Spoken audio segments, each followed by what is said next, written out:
learn the most from moments of enjoyment. Valley Toastmasters, some of you will recognize those as the words of Dr. Ralph Smedley, Toastmasters founder. But are they true? Can the things we do for fun lead to a wheel of fortune? Or are they simply trivial pursuits? Consider, for example, the game of Monopoly. How many of you have played it? Well, maybe by the time you're done, the rest of you will want to. I first played when I was 5 years old. And I was astonished to learn a few years ago that according to a survey, 90% of the people who play think the game is primarily luck. Maybe that includes a few of you. But what if I told you that wasn't true? Luck has very little to do with who wins the Monopoly game.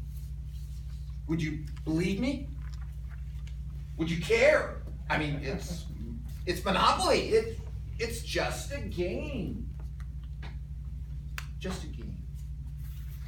Tell that to the guy about whom I read, who was about to go bankrupt in a game. He was so desperate to stay in that he offered to pay with cash from his own wallet.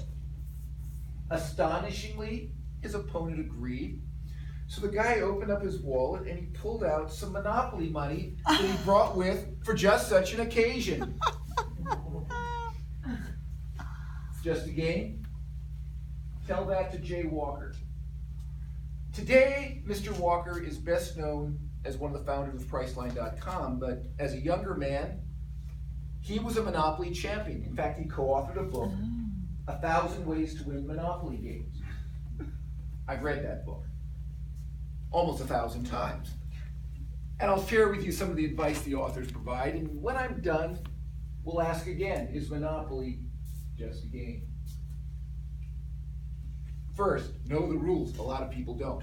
Know, for example, that rent doesn't automatically get collected. You must ask for it. Yes. And there are times you may not want to. Also, you cannot give somebody else money.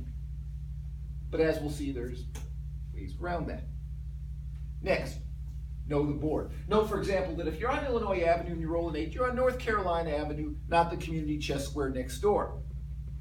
I had houses on North Carolina once when a family member tried to pull that stunt on me. I caught him on it. It's been 35 years and I still don't trust the guy. Next, get a complete color group, sometimes known as having Monopoly. You cannot win without doing that.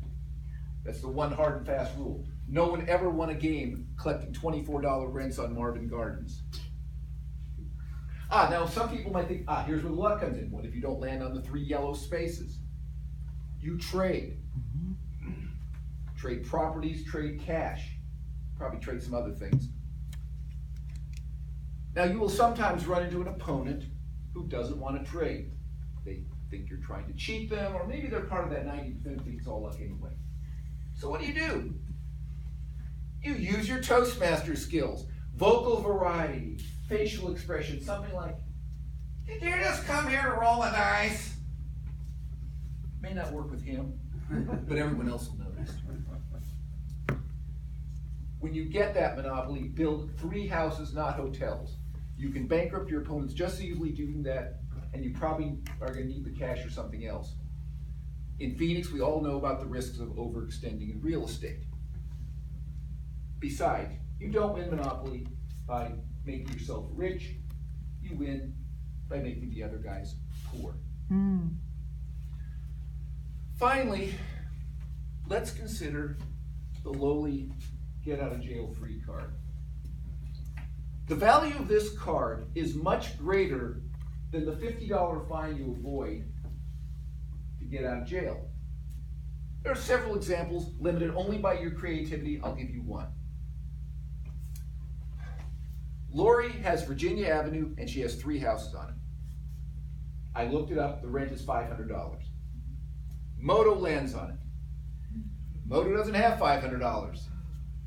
He's about to go bankrupt. Now if that happens, Lori will get all of Moto's beautiful properties. You don't want that to occur. You want him to go bankrupt to you, so you get all those beautiful properties. Now, you can't just give Moto $500. You know the rules, of course. But here's what you can do. If you have a get out of jail free card, offer him the following. Sell it to him for $1, buy it back for $500. Perfectly legal, and Moto will do it because he thinks he can still win the game. He's the guy who stuck the cash in his wallet, by the way. So if somebody gets a get out of jail free card, offer him $100 for it. If nothing else, you'll have everyone wondering just what it is you're up to. So, is Monopoly just a game? When you leave this world, ask General Douglas MacArthur.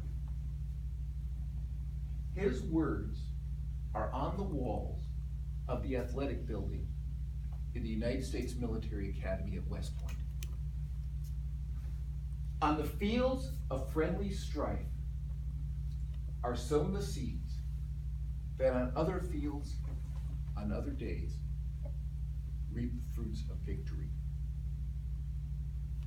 Is there any advice Jay Walker and his co-author gave about winning Monopoly that he didn't use for victory in his field or you in yours?